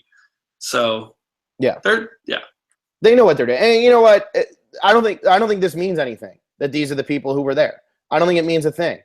These are the biggest people. These are the most memorable faces of the show. You have the people from last season. You have like Sari, Tony, Ozzy, Sandra. Like, come on. Are you not going to have them come out when they're going to be on the next season? Stephen Holt, we're here. We're on here. Are you doing a finale recap tonight? Where is it? When is it? We're here. I believe it took Phil a while. I believe Phil predicted Adam winning. So happy for you both. I mean, I did say in the predictions that he could win. Predicted it more than I could. I gave him not a very good shot. Yeah, you did. Chef, let's go. Didn't watch the season much except for tonight and can't wait to join a podcast. Hope you guys missed me. I missed you. Chef, you missed an incredible season. You should really watch this right now. God, you should just not go to sleep tonight and just watch the entire season. I'm shocked there are people that even have found us Well, Chef's that been listen to us watching and don't watch every episode and are like casual about their Survivor viewing. That surprises me. Yeah, that's mind-blowing. Nintendoshi, where does Adam rank in winners? Would you ever want to see any of these players play again? And when, Will, you touched on that already with you'd like to see them just not within 5 seasons. Give them a little bit of time to, Yeah, you're not coming through all the way completely, but yeah, it's like, don't bring people back on immediately. You hear other survivors talk. Game affects them, and they need literally years to let it process and come back and be ready to play another game of Survivor. Randy talked about this a lot with Rob one time. It was a really good interview, just saying he wasn't ready for Heroes vs. Villains and that he really needed that, needs the time, and he wants to play again. Yeah. And I would say in terms of where does Adam land as a winner, I would say probably the bottom of the top third, or the top of that middle third, if that makes sense. He'd be right in there. Yeah, it's tough for Adam for me right now. I don't have a good gauge because it just happened, and it's like Adam's a fan of ours. It's hard. It's like if your friend wins. I feel like Adam's my friend. I haven't even met the guy, and I hope to meet him. But it's like your friend wins. How do you rank your friend? I don't know. I feel like I can't be that. You'd be the worst winner of all time if you won. I'm telling you that right now. Why? Oh man, Phil. Because I would instantly throw you below Amber, and I would tell you every day that you are a worse Survivor winner than Amber. But hey, you won, so what the hell do you care? Yeah, I would not care. I would. Yeah, I'd have $1 million. That's it, dude. That's it. Yeah, I mean, it's hard to say. I mean, you also got to sit down, and when you actually start getting down to it, when you get to 12 through 18, it's the same thing with the seasons. You can mix those around any way you want to, and you say, okay, yeah, that person can go there. Why not? Yeah, and I don't think we've done this before, but maybe we'll do a favorite winners ranking, because we always do best winners and best seasons, and I think best is your favorite season. But when we do winner, we talk about their games. What about who's your favorite winner? And that could be a more fun podcast instead of arguing and talking about little nitbit. But do people want to listen to me talk about Michelle for an hour and a half? They've done it. They did it all last season. They did that probably for 13, 14, double that, 20 times probably. Yeah, it never got old, right, guys? Anyway, Nintendoshi and Phil and Will, Millennial vs. Gen X is by far my favorite season since Say Kageon. It really evolved as a show, not just in cast. Also, on Ken, apparently in post interviews, a lot of people in the game found Ken arrogant and didn't like him that much. Yeah, I could see that. Will's jury thing to Ken. Wow. I gotta love Will bringing that. Though, this is the one thing you did that I like, and it took you 38 days to do it. I'll give you that. And Will's 18 years old, just putting this 35-year-old man in his place. A lot of fun. Yeah. Chef says, did you notice everyone they brought back tonight didn't look skinny at all? When did they finish filming? They finished filming in June. You have 6 months to pack on some pounds. Thanksgiving just happened. The holidays are coming up. Everybody's got their winter coat on. I'm sure that they've all had time to go back to their fighting weight. I mean, look at David tonight. He didn't look like the same person. It's crazy. Yeah, he looked really different. It's always fun healthy. seeing the differences. But yeah, they wrapped that a while ago. Yeah, they wrapped that almost a half a year ago. All right, let's jump over to YouTube so we can get this moving. Christopher Doucette, I think David's fake idol. Oh, wait. Oh, I'll try to do stuff that actually happened. Yeah, let's start it with tonight because we're going to have a lot. Yeah. Sheed Hassan, what do you guys feel about people using their loved ones to gain sympathy to win $1 million? We covered that. I think it's fair game. And I don't think Adam used it just to get the $1 million any more than Ken used his or Hannah used her own emotional backstory. Yeah, I do. It's $1 million. Come on. Yeah. And Sheed Hassan then says, I know you guys are a little biased, but if he didn't use his mom's cancer story, it would have been a tight race between all 3 of them. CVB says, I don't think so. Chris, David, Zeke, Jay, and Brett would have been locks just based on gameplay. Sunday and Will would have been 2. And I kind of agree with that. I think that David maybe goes. I think he wins no matter what. Yeah. And if Adam won here, 6-3 to 1, And he had said that, and it's like, all right, maybe a couple of those votes. But when you win 10-0, you're not getting 10 votes just for that. Yeah. No, it's true. It's true. I completely agree. People aren't just going to give you time. I mean, look at, was it Lisa back in Philippines? Like, she had whatever story. I know she didn't have a mom with cancer or, whatever. But her story was a complete sob story, and she loses, 8-1-1 or something like that. It was ridiculous. And then Cheetah wants us to disregard everything because he just found out Adam's mom passed away.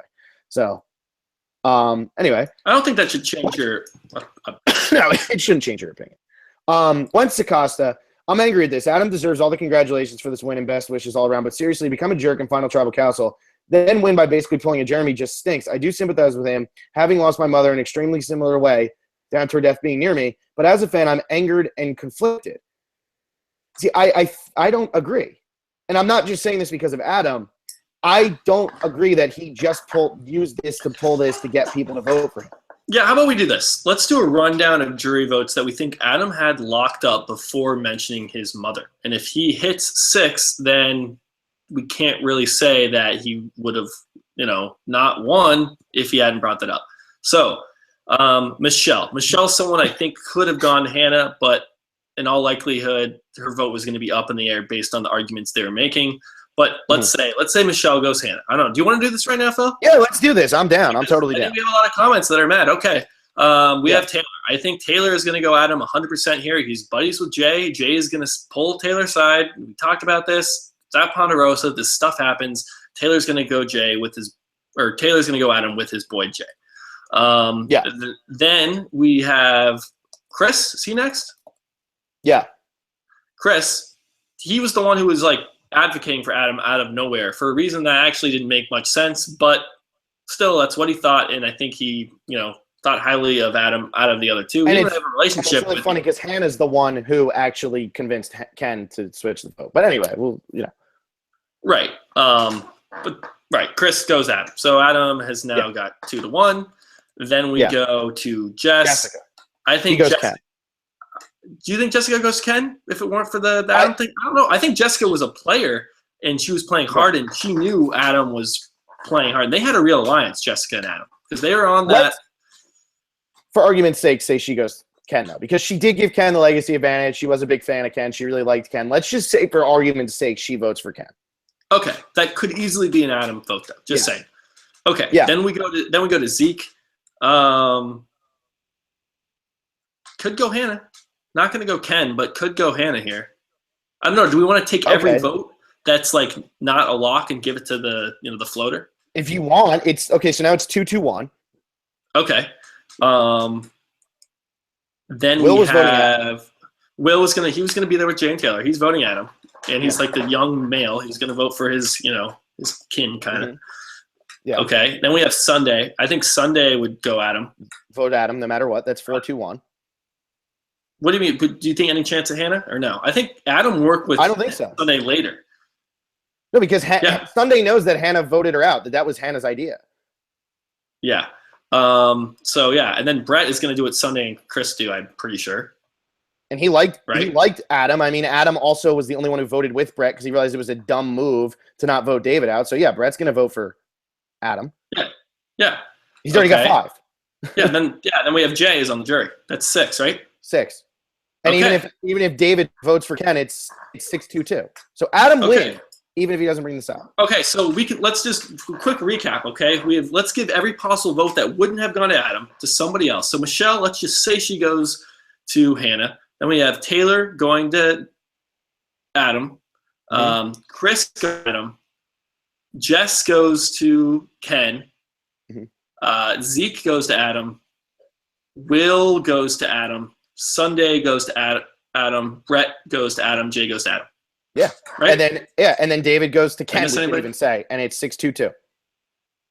All right. Cool. No more talking the family stuff. You won. Here we go. Bush Bear. Why did this season hate women so much? Chris's arrogance, thinking Adam's social game flipped Ken. It was all Hannah. Completely agree. I feel bad for that. And for one last time, for Survivor with Millennials versus Gen X, Bush Bear says, P.S. Phil, I love you, Daddy. Just needed to be said one last time for What anybody. was the thing about hating women? Oh. Well, it was just why did this season hate women so much? It was rough to women on this season. They were 7 of the first 8 boots. That doesn't mean Jessica they're hated. gets rocked out. Well, no, I don't think this is necessarily actually thinking that it hates women. I think this is just more of a statement of like how come the women all went out. Like fate, just in fate terrible was ways. not good. Okay. Gotcha. Hannah's the last standing woman. She gets 0 votes. Sunday gets no time. Jessica gets rocked out. And then all the other women were 7 of the first 8 boots, or was it 8 of the first 9? Whatever it was. God, yeah, I agree. I hear you. It was rough, but I'm sure next season Haley and Sierra will be sitting there late, so be happy if they're there. Anyway, Sheeta-san. They'll be changing the game, won't they? Yes, especially, yeah. Sheeta-san, has there ever been an idol found / put on the island in the final 6? I don't know, but was this hidden then, or was this hidden earlier and Adam just happened to look for it at this time because David had played it? Or Jay had played it? That's a very good question.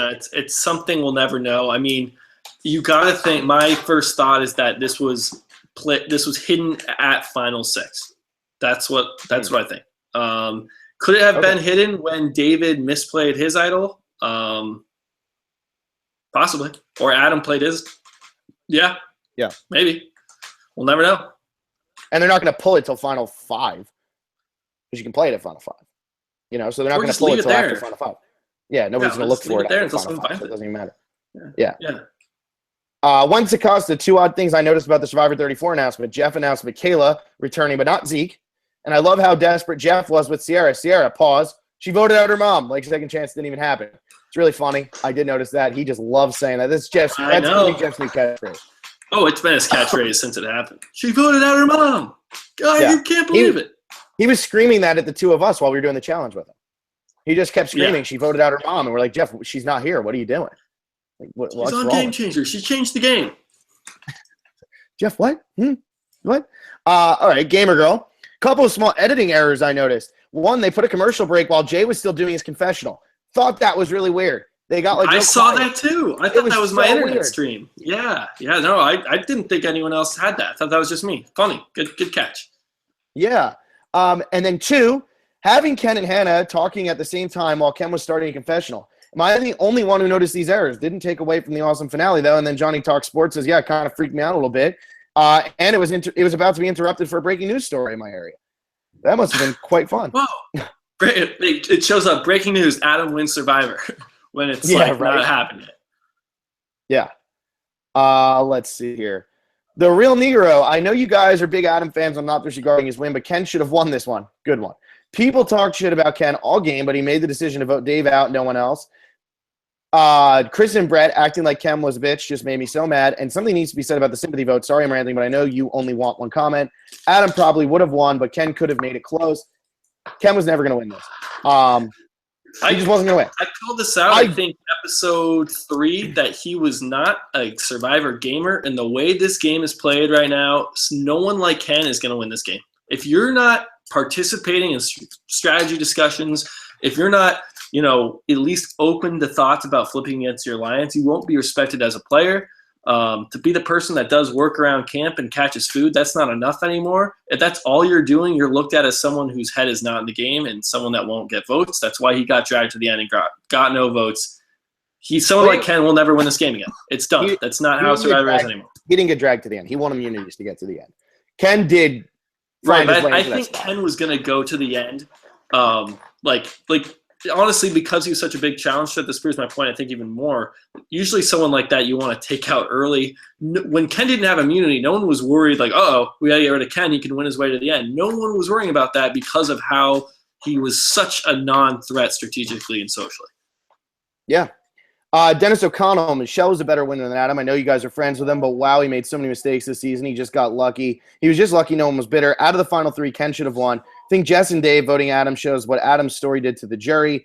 Adam still is a great guy. God bless his family, and congrats to him. And then CVV responds, but Dave was going to vote for who played the best game, and that was Adam. Not really sure why Jess didn't vote for Ken. It confused me on that one. The only thing I'll say about this is, Michelle's a better winner than a lot of people. So if you want to make the argument she's a better winner than Adam, then that's fine. She's a better winner than a lot of people. But he did make a lot of mistakes. But I thought he made a great point at his final tribal where he said, I was able to recover. This is why we need the Kickstarter, man. Our internet is. Did it cut out there? Oh. Yeah, I haven't heard anything you're saying in like 30 seconds. Well, I was reading Dennis O'Connell's comment. Pretty much all he said was that Michelle was a better winner than Adam, and that Adam made a lot of enemies, and that he was lucky that the jury wasn't bitter. I don't think the jury was bitter. It wasn't bitter, but I don't think Adam. I think Adam said perfectly. He recovered from his blunders. And what would have Adam have done? Like, I don't know. I don't understand. Like that Hannah and Ken, would a bitter jury have not liked them for some reason? I don't think. I mean, Hannah and Ken and Adam, they're on the same alliance, and Adam, I think, worked with more of the jury members throughout the game. Yeah, I don't understand why people think Ken should have won this one.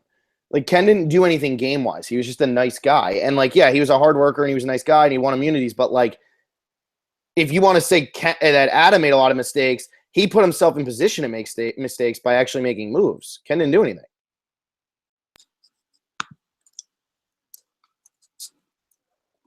I'm back. I can hear you now. Yeah, I don't know. I don't know if it's you or if it's me. Somebody tell us if it's you or me. I'm looking at the comments.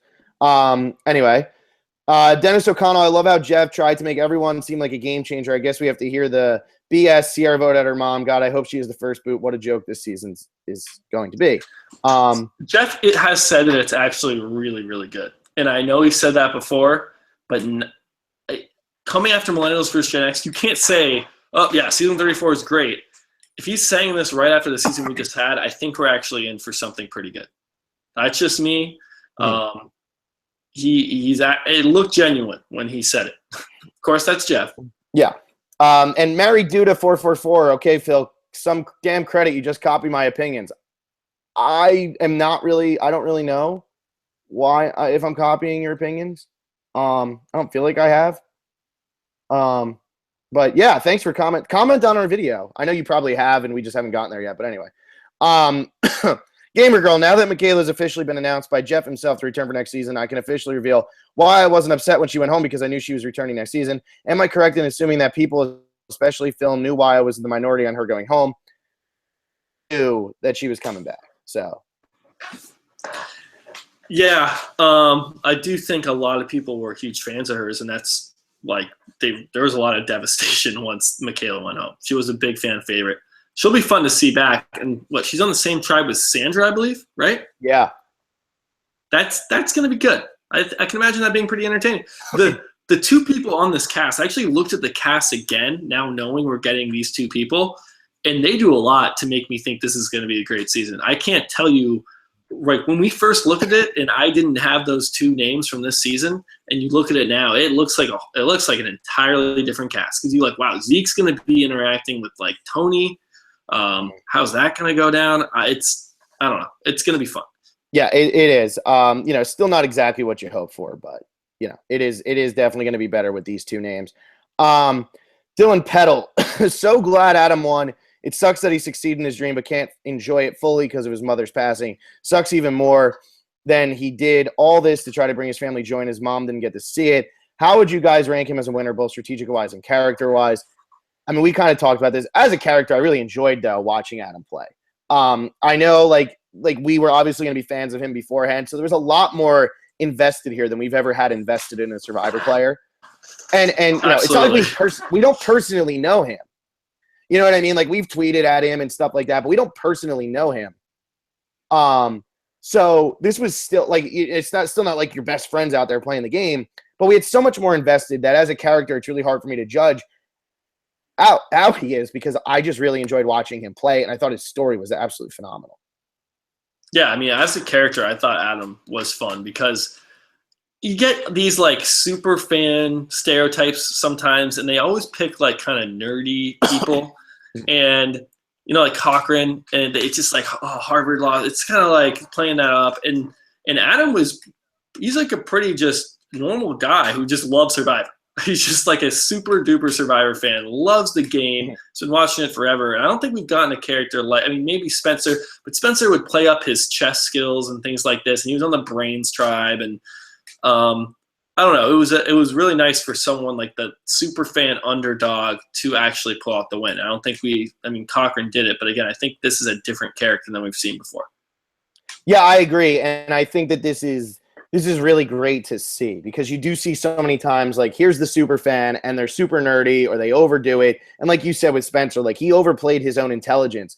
Adam never really overplayed any of his own talents. He never claimed that he was good at challenges because he wasn't.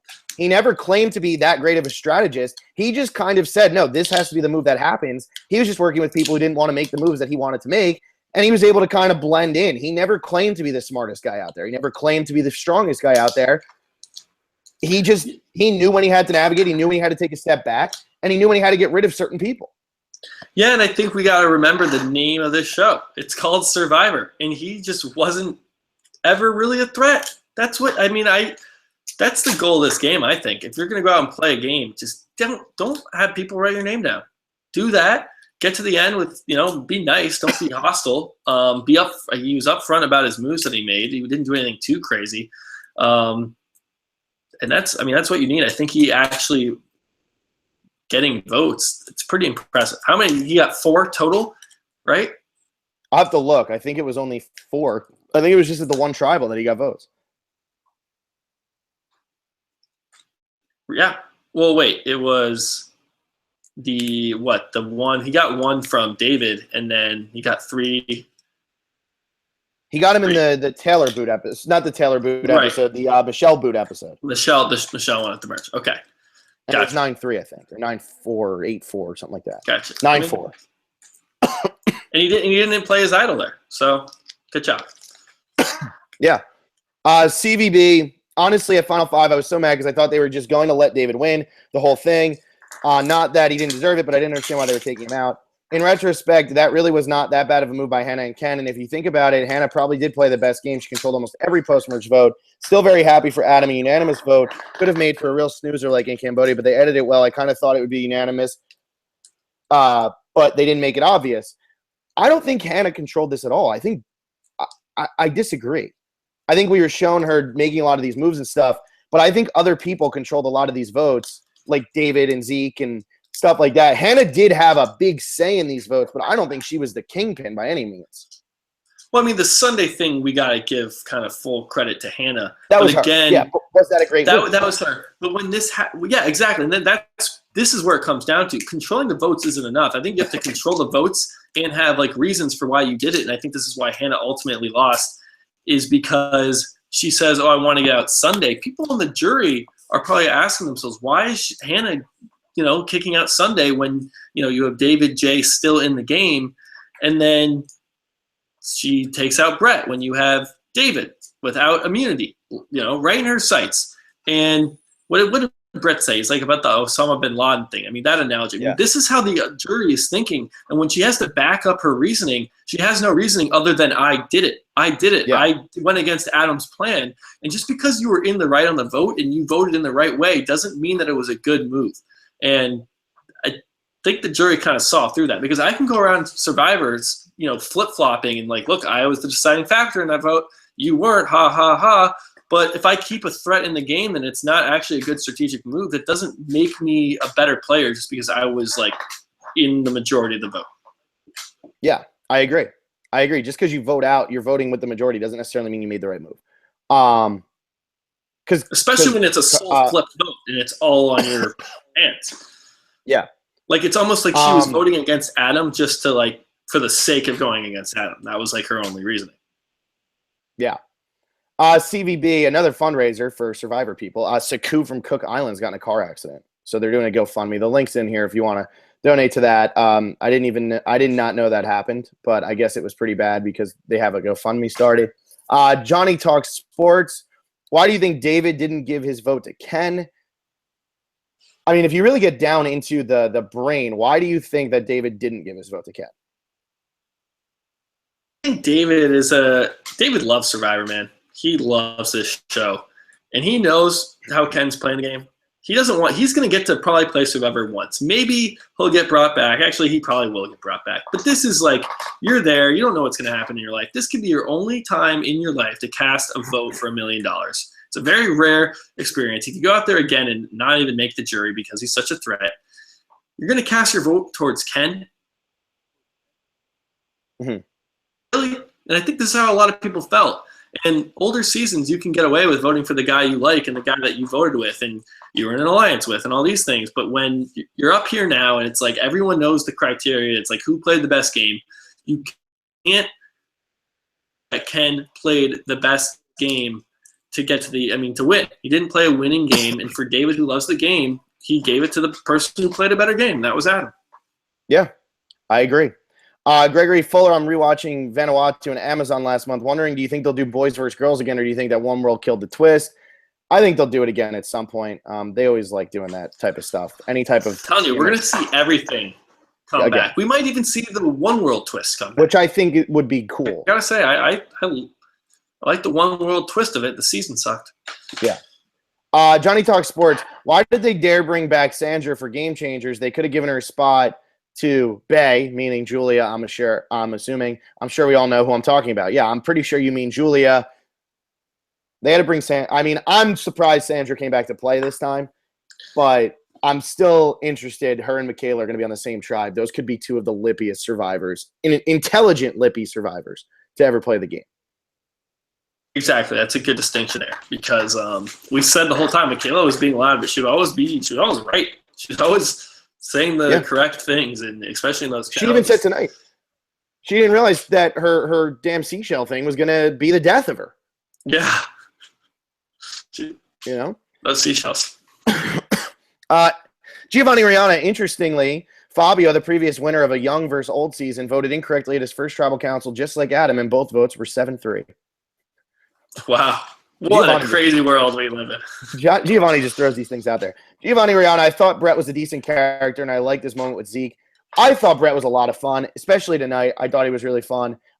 He said one thing before he got voted out that was really, really funny. It was, I think he said something to David while he was sitting at Tribal, and he said it like so calmly and smugly, and he knew he was like being ridiculous, but it was so smart. And David just like turned and said something to him, and Brett just started laughing because he knew like what he was saying.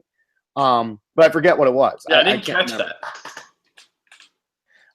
It was like something about the game, and like he said something like David's the biggest threat to win, and then and then David was just like, well, So he said something, and it was like, we've been having this conversation the whole time. And Brett's okay. I thought that was really funny. And I also thought it was really funny when Brett was on the beach with, was it Ken?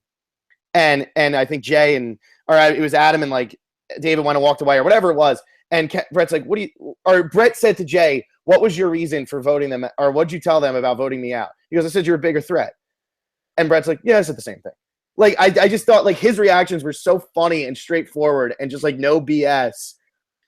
And there was so much of that on this season. Just people, like that whole conversation with Adam and David was very similar where David was trying to pitch to Adam and Adam's like, absolutely not.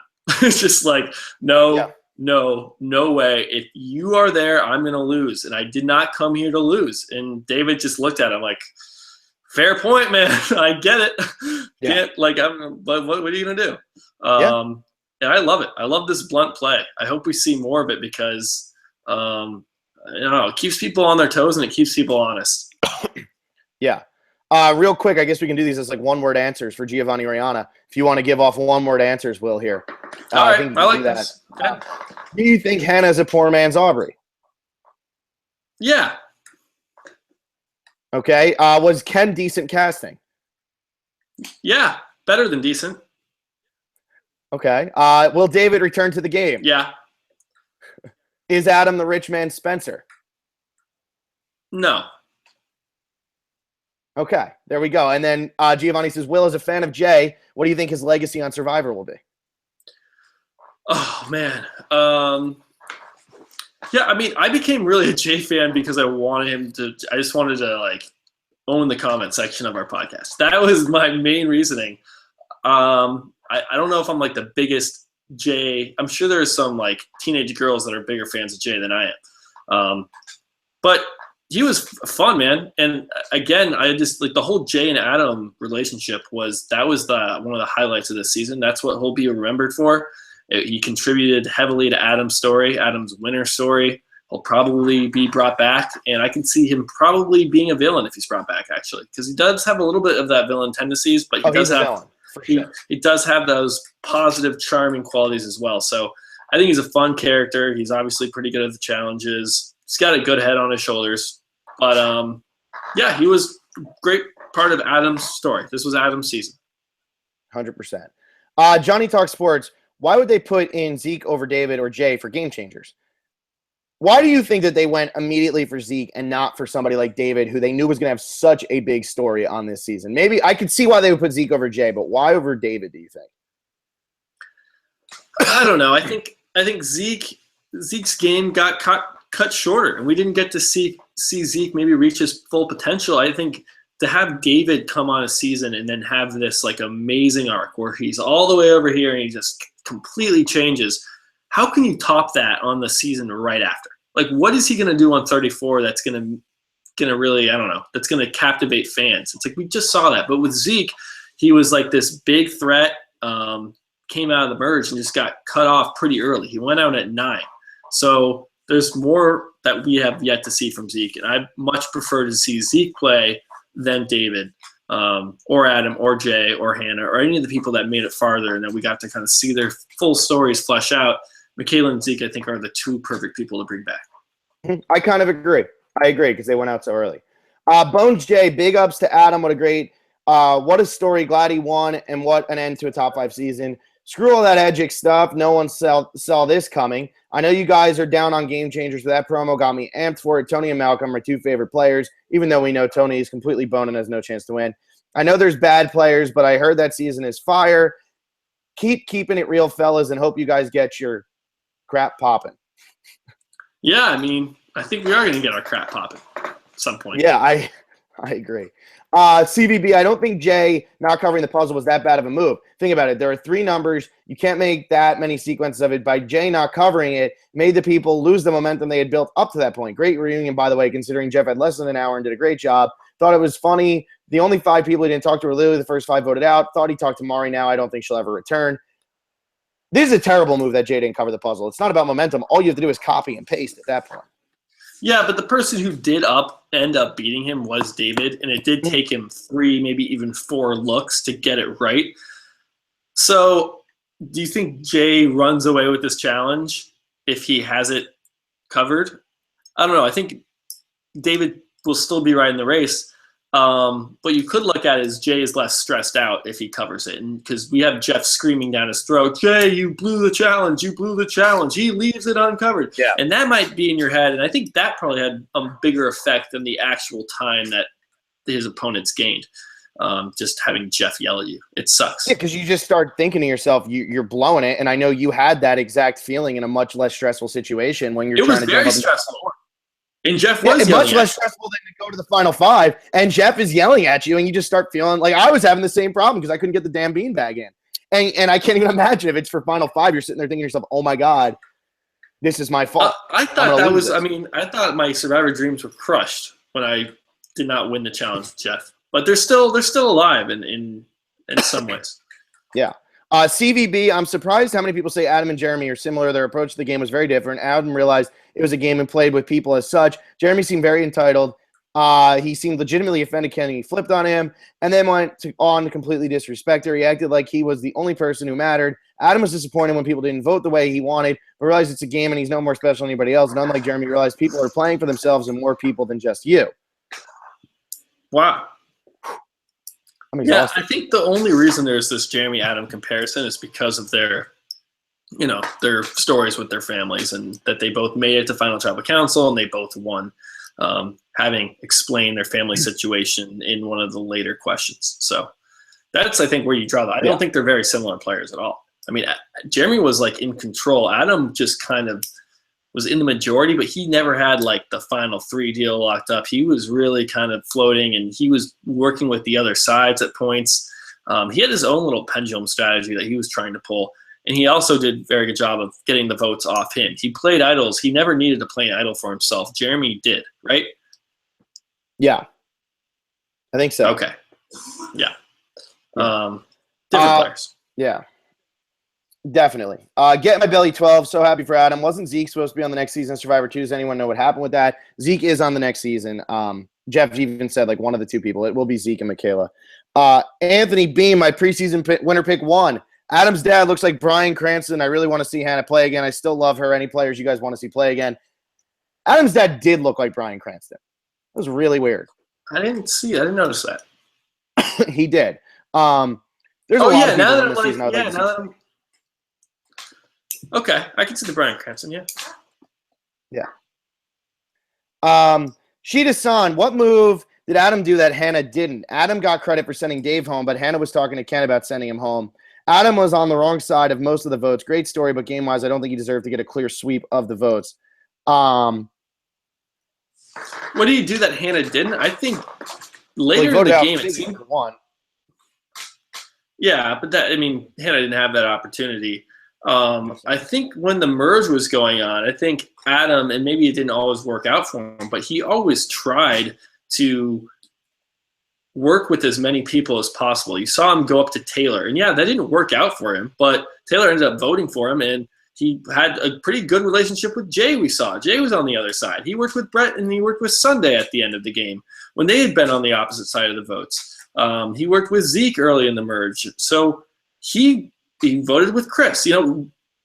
Adam was like trying to work with everyone at all times, so it was never really ousted as like a rat or a snake. And yeah, we did hear some rumblings of that very early. He wasn't this like guy. When he talked to you, he was honest. And it seemed like he was pretty upfront with the people he was trying to work with, and like, we need to get this person out. And he would tell people to their face, yeah, I'm voting for you. He told Jay, like, I'm voting for you. He told David, I'm voting for you. And when you have honesty with so many people have a hard time really pinning you as a rat. And I think Hannah, she was really locked in with David, really locked in with Ken, and then also locked in with Adam. And I don't know if she made as much of an effort to really work with and talk to and build relationships with the rest of the people on the jury. Like Chris and Hannah voted together that first tribal council. Did we see anything from Hannah and Chris? I don't don't know if we saw anything from Adam either, but I have to imagine Adam was pretty much going around to everybody throughout the post-merge. Yeah. Wentz Acosta, since Ken and Hannah are tied as runner-ups, how does that work for the boot list? Also, bring up the Survivor not stopping comment from Will. Do you guys think Survivor will ever go back to be a social phenomenon like the early years, and what do you think will happen if Jeff ever leaves as host? In terms of that, they put Ken in second place. It wasn't close, so it really doesn't matter, thankfully. Well, this is what you do, I think, in any competition. Yeah, they're both second, and then David's fourth. It's just how you score it. You could it wouldn't have mattered anyway. Michael Feeney was pretty close, but Trey Corby has it by more than 1 point. So So then he also says, do you think it'll ever go back? It won't ever be back to being a social phenomenon like it was, but it's just consistent. And if Jeff ever leaves, the show's going to die quickly, I think. I agree with you there. It was interesting. I usually don't live tweet. I like being pretty focused, but I knew I'd probably watch this finale or clips of it multiple times before he went, because I was watching at 5. I knew Phil couldn't watch so late. So I was on Twitter. I was live tweeting a little bit. At the shocking moments, but I saw that it was trending like nationally. Overall, it was like Survivor for now. I think number 1 at one point, and then I would click on that. And I saw a lot of people saying, like, Survivor's still on the air. Wow, Survivor this, Survivor that. People that weren't fans tweeting about Survivor, like they're the winner of the night. Didn't know this show was still going. Like a lot of things like that. So maybe it will get a little bit more relevant. Yeah, but it won't ever be quite the phenomenon. Phenomenon, but it can gain viewers. With a season like this, you get people talking. I know a lot of people who have actually started watching the season because they've heard it's been really good. So yeah. Bones J, Phil, I love you, brother, but how is Adam a top tier winner? He was good, probably top 15, but come on, man, he's not up there with Tony. And then don't force it. Also, Will, you're right, bro. Hannah made some dumbass moves the last couple weeks, and Adam completely destroyed her. I went back. I said Adam's probably bottom of the top third, top of the second third, which would put him around top 10 or top 11 to top 15. So I'm not that far off from what you said. But yeah, on that thing, but no, that's fine. I gotta sit on this one for a little bit. Yeah. Once Acosta, Phil, a respectful answer to your question. My anger does not come from him bringing up his mother, because I know from personal experience it takes a lot of strength to hold in something that massive. My complaint is that I feel like he was only voted for because of that. Sorry that I'm one of the people who made you angry, but it's just my opinion. Also, greatest line of 2016. Yeah, but we gave him a buff. So awesome. Not angry with you. I mean, at all. We broke it down, and Adam was going to pretty much win either way. Yeah, we went through the vote, and again, this comment was probably before that. I'm trying to think if there was anything wrong with the votes that we went through. We gave Zeke to Adam, right? Maybe we give Zeke to Hannah. It's still, he won. Like, even when we gave every possible vote that couldn't go to Adam to someone else, he still won. So, yeah. CVB, I think the show was favoring David Wynn, hence the participation trophy puzzle. He was the one who said that quote, so he most likely would have thought that phrase. I honestly think that was just already planned out beforehand. Yeah, they planned these things out pretty early. And yeah, that's a classic millennial thing, like participation trophy. So yeah. Keith Nails Tuck. Who do you want to come back from this season? Personally, I'm happy to see Michaela play again, but I would rather see David or Jay over Zeke. Also, Michelle deserves another shot on another second chance season. Like we said, I would like to see, Yeah, we've gone through this a lot. We can maybe do a post-mortem. Yeah. Like going through everybody, but Jess is someone. Yeah, Jess is another one. Once Acosta, not true. Ken did do something. He tested Will. He did. Energizer 61 Bunny. Do you think this season will change the way people play idols? Do you think people will be more open to play them for other people instead of themselves because it was a sort of trend this season? Also, if it was between Jay or David against Adam in the final tribal council, do you think Adam actually beats them after mentoring his mom? Anyway, love this season and your podcast always. Huge congrats to Adam. I don't think so. I think Jay or David probably beats Adam. Yeah, I agree with you. Again, Jay and David were labeled threats so early. If they get there, they're gonna pull in votes just for that fact alone because people respect it. Agreed. Let's see here. Nilly Knickknack, where does Adam rank with the other unanimous winners? So that would be Earl, Jeremy, Cochran, right? Cochran? Mm-hmm. JT. JT. I don't know. Yeah, we got to let it sink in a little bit. Yeah, it's so hard. These are always the questions right after. I'm like, I just saw this. Let me process it a little bit. On first glance, I'm thinking it's probably one of the weaker unanimous wins, though. Yeah, I agree. Bones J, Tony's the GOAT and will carry next season. CVB, how is Jay a villain? I mean, Jay was calling everybody losers. They were running around like losers. Bastards, fools. Yeah, exactly. It's not like he's a bad guy. It's just like he was an antagonist of the protagonist, which was Adam. He's an anti-hero. Austin Ketchum, I started to hate Hannah in this episode. She kept trying to throw Adam under the bus. I liked Hannah. I was a Hannah fan. I liked Hannah. I literally think, though, she was at the end making moves just to, like, make sure Adam wasn't getting credit for moves. And that was the sole reason. And then Adam sits there at Final Tribal Council like, yeah, I didn't know what you're doing because you went rogue. You did dumb moves. And then that's why the jury gave Adam the victory, because he conveyed that what Hannah was doing wasn't smart. And we broke down those moves that she pulled, and they were bad ones. Yeah. Yeah. Keanu and Deco, to be fair, Adam did graduate from Stanford, commenting on your comparison of him to Cochran. That is fair. I mean, yeah, that's... Yeah, that's but did they play that up on the show at all? They didn't. Not at all. Cochran, Harvard, law school. Right. Yeah. All right, and this is where we're going to end it, our last comment of season 33, and who else would it be, Will, other than D6 Comedy? Guys, I just wanted to say I am so mad David lost, but so happy Adam won. This has been an amazing season. I say my top third favorite season of Survivor. We need a full podcast to discuss next season. I hate cops, but love Tony. His game is probably the game I would play on Survivor. Great podcast. I'm broke as hell, but next paycheck, I'm going to donate to you guys for being the best Survivor podcast on YouTube. And I am the angry black man. I don't give compliments freely. LOL. That is wow. That's a quote to end it on. And consider donating to the Adams Foundation before us. I will say that. So we've hit our goal. But thank you so much. And what a comment. What a season. Man, I'm speechless after that. That was such a great comment. Thank you, D-Sigs. You're always good for those types of comments. We love it. Thanks to everybody. Before we go here, I know because Christmas is coming up, I'm about to travel to the East Coast. We are going to try to get Adam on pretty soon. Hopefully before Christmas. If not before Christmas, it'll be between Christmas and New Year's.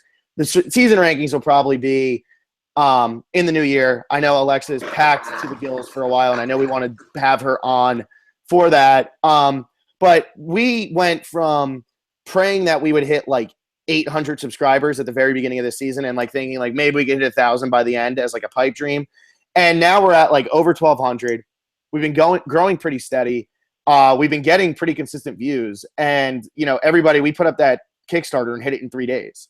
So to everybody who's listening and donating and like listening to us and enjoying it, thank you, because we thoroughly enjoy doing this every week. Like we really look forward to it and really have a great time. Oh man, it's so much fun. I don't know, it makes the show watching. It just you're watching, you're like, oh man, I know exactly what I'm going to say. I can make fun of Phil because he predicted this, and it really is. It's been, and this is why I said maybe this isn't the best Survivor season ever. It's the most fun I've had during a Survivor season ever, without a doubt. And this, podcast with the listeners and with Phil, I thank you, Phil, and I thank the listeners. Yeah, and I think that's a great way to end it. Follow us on Twitter so you can get some updates maybe about our when we're going to be posting stuff. We'll always, I'll obviously have the prop bet game. We'll throw that up somewhere. We'll definitely throw it up on Twitter. Maybe we'll throw it up in the comments section here. I'll have that scored tomorrow at work, I promise. And then this way you guys know, and then we'll reach out to the people who won buffs.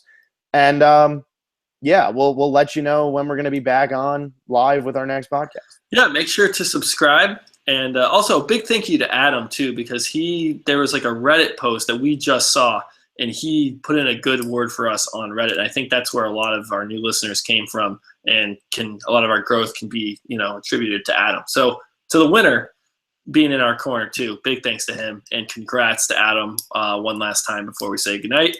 Phil, do you have anything else? I just want to say with that comment, that thing that was on Reddit, somebody posted that we don't know. And it wasn't Adam. It was actually somebody that I just don't know who it was. Whoever posted that, thank you, because that really helped us. Adam commented on it that really helped us too. But whoever did that, thank you a lot for that, because we try not to put ourselves too much onto there. We want to be overbearing. We do it with the buff contest, and that's about it. But yeah, we've had pretty much Infinite Collision. Whoever Infinite Collision is on Reddit, thank you. And it's a funny thing, we've had like 33 viewers live very consistently this whole time, so it's it's weird. Season 33 viewers live. It's gone up and down, but that's kind of been average. All right, good night, everybody. It's getting late. We will see you hopefully for either like a postmortem or an Adam interview. That's what we're hoping for. So we'll see you then.